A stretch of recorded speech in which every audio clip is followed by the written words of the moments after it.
Corruption isn't noise, it's architecture. Now we've discovered how chaos is engineered, one quiet deal at a time. Canada, Greenland, Ukraine. Donald says it's about deterrence. Blocking China, checking Russia, protecting the homeland. It isn't. Every bribe, every deal, every betrayal, they're all paving a road north. Not to defend America, to enrich himself and to stand as Vladimir's equal at the top of the world. Not separate crises, one continuous design.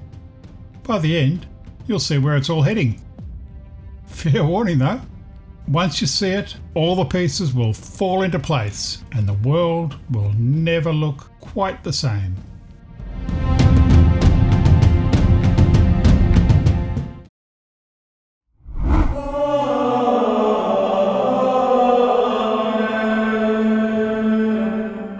The Prime Minister said this weekend to a group of Canadian businessmen, he was at a private meeting, he said that your wish for Canada to be the 51st state is a, quote, real thing. Is it a real thing? Yeah, it is. I think Canada would be much better off being a 51st state because we lose $200 billion a year with Canada, and I'm not going to let that happen. It's too much. Why are we paying $200 billion a year essentially in subsidy to Canada? Now, if they're a 51st state, I don't mind doing it. Make Canada the 51st state. Lunacy, right? I've heard what the commentators say, Donald's a moron, or Canadians will never agree, or the US military would never obey such an order. Maybe. But Canada isn't a joke. It's a lever. Routes, minerals, missile warning. Control Canada and the Arctic chessboard tilts your way. Most strategists seem to agree. Canada can't be annexed unless Canadians politely consent. Donald tried tariffs. Backfired. He only managed to rescue Trudeau from political oblivion. Canadians stood firm. And yes, tariffs will wreck the USA's economy. They probably already have. Poverty will surge. You know, it almost feels like he wants the poor to suffer. So no, he won't invade Canada. Well, not today. But what if I told you he's laying the groundwork? Not by giving orders, by breaking the system. Some say that's giving him too much credit. That the chaos is just chaos, that Donald doesn't want Canada or Arctic access. He just wants the headline. Let's drop the moron theory. It's cheap jab, a comfort blanket for people who can't face the truth. You don't build a billion-dollar brand, dodge 91 indictments, and hijack a major political party by accident. This is strategy. And he's not alone. His enablers? Stephen Miller wants demographic purity. Navarro wants to break China. Bannon just wants to burn it all down. Jared wants the poorest Americans to pay for tax breaks for billionaires. Different goals, same horse. Donald doesn't need agreement, just ignition. So, what's the motive? Motive 1. Authoritarian reset. Collapse the economy. Break public trust. Offer himself as saviour. Motive 2. Manufactured humiliation. Let Americans suffer. Then point north. They're thriving. They stabbed us in the back. Motive 3. Geopolitical rewiring. Tear up global trade.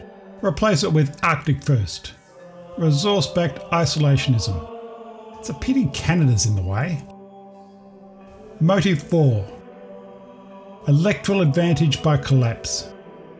Poorer people vote less. Hungry people obey more. Crisis suspends democracy. Guess who holds power? Motive 5. Myth-making and military radicalisation. Let the USA fall. Then sell redemption. We didn't fail. We were betrayed. By Canada most of all. Maybe it's not about Canada's minerals or hydro. Maybe it's not about radicalising the US military for a northern push. Maybe. But here's the problem. Every one of those motives leads to the same outcome. Donald spins the story, Canada betrayed us. A radicalised military, a humiliated public, and a northern neighbour looking freer, wealthier, and oh so tempting.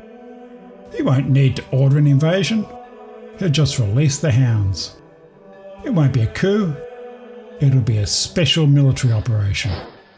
Maybe Canada sees the writing on the wall. 1.3 million angry US troops on the border tends to focus the mind. And this time, 3 days, done and dusted. All Donald needs is a story. A noble cause. Take your pick. Liberation from the deep state. Globalist elites. Lying media. Foreign influence. It worked in Ukraine. Vladimir sent boys to kill their cousins, even their own families. Why not Canada? Just north of the line. It's not like the US military hasn't invaded a country for oil before, but this time, not for oil, not for maple syrup. This time, it's a noble cause. Perhaps a godly cause.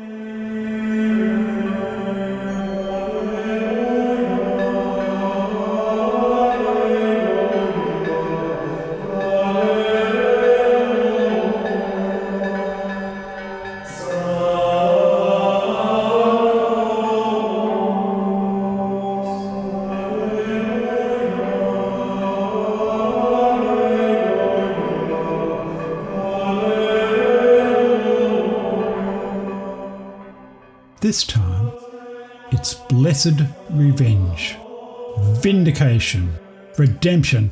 The path of the righteous man is beset on all sides by the iniquities of the self and the tyranny of evil men. Blessed is he who in the name of charity and goodwill shepherd the lost through the valley of darkness.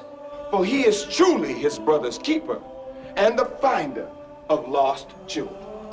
And I will strike down upon thee with great vengeance and furious anger those who attempt to poison and destroy my brothers.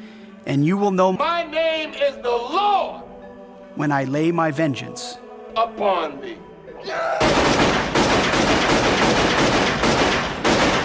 A holy war because the big guy told them Canada trashed the US economy. What could be more noble than that? Taking Canada isn't the hard part. The groundwork's already in place. They won't knock politely on the door. They'll storm across that border like holy crusaders. Donald only has one problem. Canada is useless unless he secures that linchpin deal. In Ukraine, Crimea, the Sea of Azov.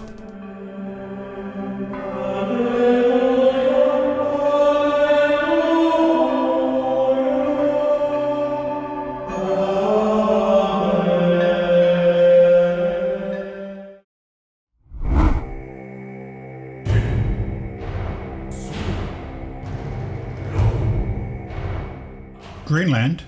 That isn't a joke either. American mining interests are already framing Greenland as familiar, as natural, as defensive, as American as apple pie. And I think we're going to get it. One way or the other, we're going to get it. We will keep you safe. We will make you rich, and together we will take Greenland to heights like you have never thought possible before. According to Denmark's PM, Mette Frederiksen, speaking at the Munich Security Conference, Donald's interest in Greenland didn't end at the World Economic Forum. That interest went quiet, but the project kept rolling. Quietly, deliberately, strategically. Greenland's domestic politics are now under serious scrutiny. In August 2025, Danish public broadcaster DR revealed that at least 3 Americans with connections to Donald were running covert operations inside Greenland. One compiled a list of pro-Trump locals. Another collected names of opponents. A third tried to recruit a secessionist movement. Denmark's intelligence services confirmed it. The foreign minister summoned the top US diplomat in Copenhagen. That's not routine. That's not diplomacy. That's pressure. People really don't even know if Denmark has any legal right to it. But if they do, they should give it up because we need it for national security. That's for the free world. I'm talking about protecting the free world. Some will say alliances hold. The treaties keep Greenland's status stable. That Donald himself said he won't take it by force. But here's the message. The USA isn't joking. They're treating Greenland as future inventory. And like any good real estate agent, Donald knows how to play the game. Sit on the asset, depress the price, wait for the right moment to pounce. The United States should have Greenland as part of the United States. There's no need to even think or talk about this in the context that you're asking of a military operation. Nobody's going to fight the United States militarily over the future of Greenland. A peaceful territory, a quiet target. Honestly, 2 MAGA Boy Scouts with a tin whistle could probably take them. Greenland is very important for the United States, but it's not important for Denmark. We're the ones that need it. We need it for protection of the world, not just the United States. And it's very important. It doesn't help Denmark, but it helps us. Let's walk through the numbers. They had me flabbergasted. They might give you pause as well. First, Ronald Lauder, the Estee Lauder heir. Donald's mate for 60 years. Lauder pitched the Greenland idea directly to Donald in 2018 in the Oval Office. His own national security advisor confirmed it. Lauder then invested in Greenland himself, water bottling, hydroelectric power, minerals. He donated $100,000 to Donald in 2016, then $5 million to a Trump super PAC in March 2025. Weeks later, his consortium won a Ukrainian lithium deal under a Trump-backed minerals agreement. Suggest the idea, fund the campaign, invest in the territory, collect the contract. That's a closed loop. Next, Howard Lutnick. His firm, Cantor Fitzgerald, is the third largest investor in Critical Metals Corp. Critical Metals owns the biggest rare earth mine in Greenland. Lutnick gave $9 million to Donald's MAGA Inc. super PAC. Donald made him Commerce Secretary. He now oversees trade policy, including minerals, including Greenland. Ken Howry donates to America PAC, alongside Elon Musk, Joe Lonsdale, and the Winklevoss twins. Donald makes him ambassador to Denmark, gatekeeper to Greenland. Howry co-founded a joint venture with Peter Thiel, who also backs Praxis. We'll get to Praxis. The Guardian did the maths. Tech executives, oil figures and crypto investors with interests linked to Greenland donated at least $243 million to Donald's 2024 campaign. Several were guests at his inauguration. But it gets better.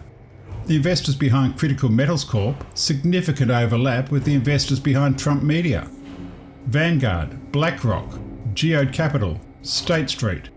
Between them, they held $314 million in Trump Media shares, while simultaneously backing Greenland's biggest mining play.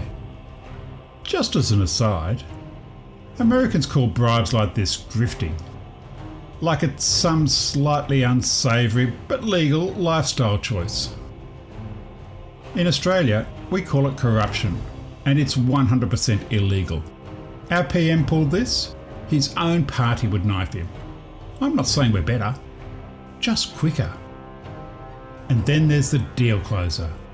The Praxis Group raised $525 million for a Freedom City Fund. The plan? Build a libertarian charter city in Greenland.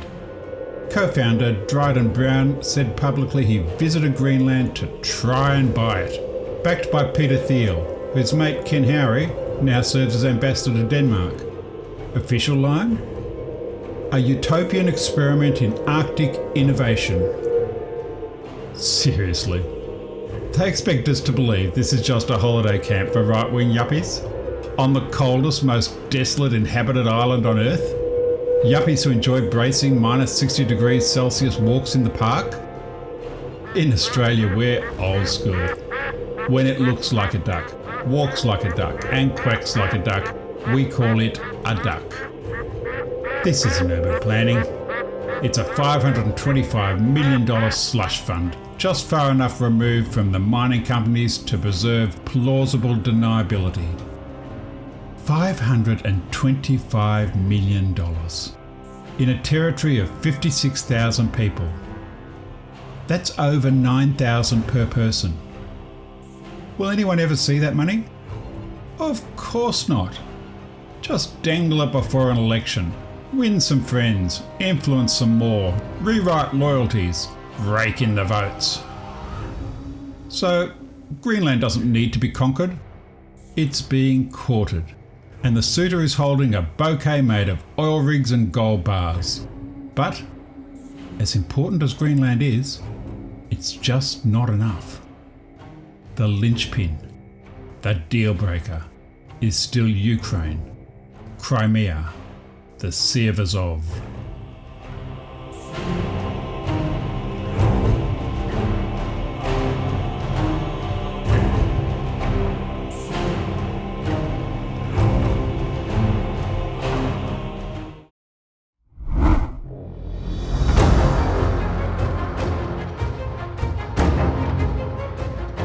That's the trick.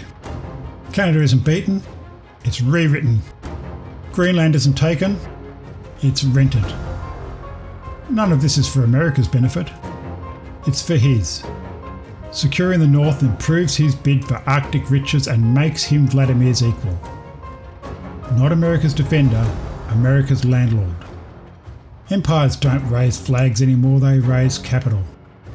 Some still say it's deterrence, blocking China, checking Russia, protecting sovereignty.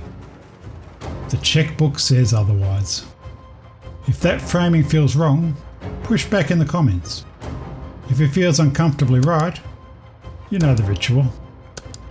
Next episode, the door swings open again, and behind it, Soviet ghosts, Ukrainian fuel, and Vladimir's dream of his statue adorning every town square across Mother Russia.